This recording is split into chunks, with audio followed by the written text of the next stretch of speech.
You've been lied to, not just by society, not just by love songs and romantic comedies, but by your own instincts. You were raised to believe women are gentle, nurturing, selfless creatures, that their love is pure, their intentions noble, their hearts uncorrupted by the darker impulses that haunt men. But Carl Jung, the man who mapped the darkest corners of the human soul, discovered something far more unsettling. Beneath the surface of every woman lies a force so primal, so ruthlessly calculating, that most men never see it until it's too late. By the end of this, you'll gain what schools, therapists, and modern culture deny you.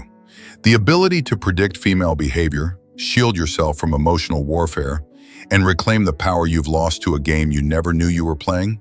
This isn't misogyny, it's survival. Think back.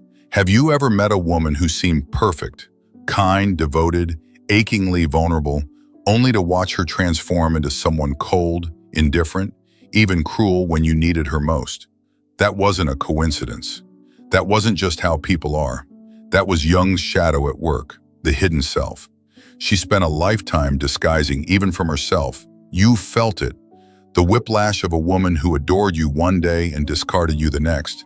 The way she rewrote history, painting you as the villain for sins. You never committed the tears that seemed genuine in the moment, but in hindsight were just another move in a game you didn't know you were playing. Jung saw this pattern a century ago. In his private notes, he wrote, "The feminine persona is a masterpiece of deception, not because women are liars, but because nature demands it. Here's the first brutal truth. Women don't choose to deceive. They're designed to. While men evolve to conquer, to build, to fight, women evolve to survive.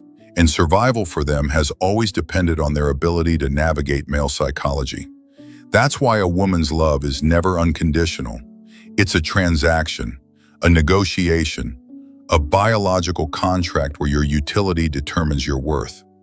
Jung called this the anima trap, the male tendency to project his own longing onto a woman, mistaking her performance of vulnerability for depth.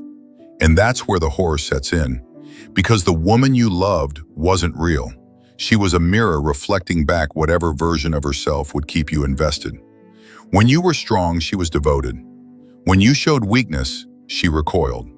When you failed to meet her unconscious demands, she punished you, not with anger, but with withdrawal, with indifference, with the silent treatment that left you begging for scraps of the affection she once lavished on you. But this is just the surface. What comes next is even darker, because Jung didn't just expose the illusion, he uncovered the purpose behind it. And when you understand why women do this, you'll never look at love the same way again. Let me ask you a question that will cut deeper than you expect. Have you ever truly been loved for who you are? Or have you only been valued for what you provide? Your stability, your resources, your ability to shield her from life's harshest truths. Jung's private writings reveal a chilling pattern. Women do not love, they negotiate. Think back the moment you lost your job. Did she stay, or did her respect for you fade? When you showed emotional vulnerability, did she cherish it, or did she subtly pull away? This isn't cruelty, it's instinct for thousands of years.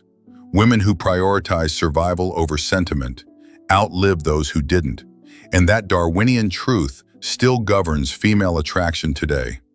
You felt this contract in every relationship, even if you couldn't name it, the way her eyes lit up, when you succeeded and dimmed when you failed, the way her love seemed tied to your utility.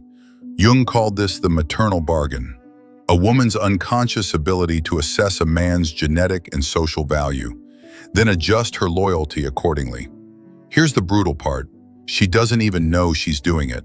Just as you don't consciously choose to be aroused by youth and fertility, she doesn't choose to resent weakness. It's encoded, programmed. And when you understand this, every confusing breakup, every sudden loss of attraction, every "I just don't feel the same anymore" finally makes sense. Jung's most controversial notes describe women as unconscious predators, not because they're evil, but because their survival depends on their ability to evaluate, extract, and exit. Modern culture calls this toxic, but nature calls it necessary. She falls for your potential, then punishes you for not fulfilling it. She craves your strength, then tests it by creating chaos. She demands vulnerability, then loses attraction the moment you show it. This isn't hypocrisy, it's hypergamy, the drive to secure the best possible mate, even at the cost of emotional whiplash. But here's what no one tells you. Women hate this truth more than you do because the next layer, the one buried deepest in Jung's secret research, exposes the one thing a woman fears more than being alone: being seen. There's a moment in every man's life when the illusion shatters. You see the script she's been following, the one she didn't even know was in her hands. Carl Jung called this the shadow war, the invisible battle between who a woman pretends to be and what she actually is. And here's the terrifying part: she's losing the fight too. Think of the most manipulative woman you've ever known. Was she twirling a mustache, cackling as she plotted your downfall? Of course not. The most dangerous women believe their own lies when she says, "I just want honesty," while punishing you for it, when she claims, "I'm not angry," while making you suffer for it. That's not malice, that's instinct. Jung found that women control men, not through force, but through emotional alchemy, turning your own virtues against you. You've lived this. The more responsible you became, the more irresponsible she acted. The more emotional support you offered, the more crises she created. The harder you worked to make her happy, the more miserable she made you. Jung's notes describe this as the martyr trap. A woman's shadow needs chaos to feel alive. So if you're stable, she'll destabilize you. If you're confident, she'll test you. Not because she wants to hurt you, but because her unconscious demands proof you can survive her darkness. Here's the truth that will make your skin crawl. The sweeter the woman, the deadlier the shadow. Jung's clinical files overflow with perfect wives who secretly sabotage their husbands, not with affairs or insults, but with strategic helplessness. The migraine that always struck when he needed courage. The depression that mysteriously vanished when he stopped paying attention. These aren't conspiracies. They're survival mechanisms older than civilization. When a woman says, "I don't know why I'm like this," believe her, she doesn't. Her shadow acts through her, just as your hunger for her acts through you. But this war isn't hopeless because Jung discovered something worse than the shadow, the weapon to defeat it. And when you learn how to wield it, you'll never fear female nature again. This final truth changes everything. For the last 9 minutes, I've torn apart every comforting lie you've ever believed about women. Now we rebuild. Because Carl Jung didn't expose female nature to leave men broken. He did it to make us dangerous, not cruel, not bitter. Dangerous in the way a lion is dangerous to wolves. Dangerous in the way truth is dangerous to lies. Here's the ultimate revelation from Jung's secret diaries.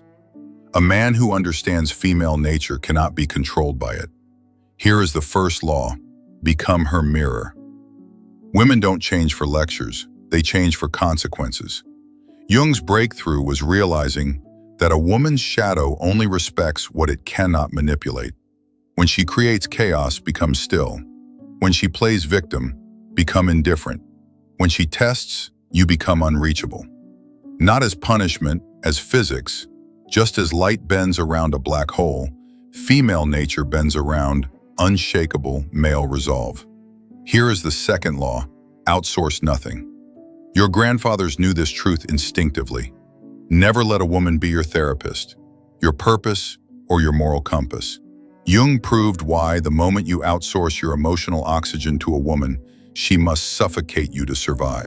This is why modern men are slaves. They beg for sex instead of commanding attraction. They seek permission. Instead of imposing standards, they negotiate desire instead of inspiring obsession. The solution: develop a soul so rich that female attention becomes optional.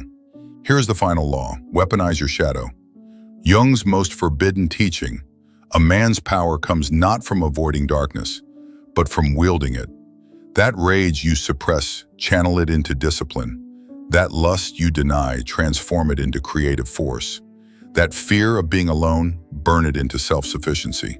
Women don't fear nice men. They fear integrated men, men whose shadows are allies rather than enemies.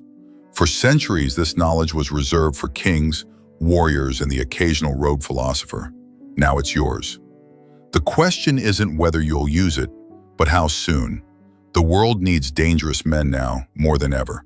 Not cruel men, not violent men, men who cannot be controlled. You've seen the truth. The only thing left to live it.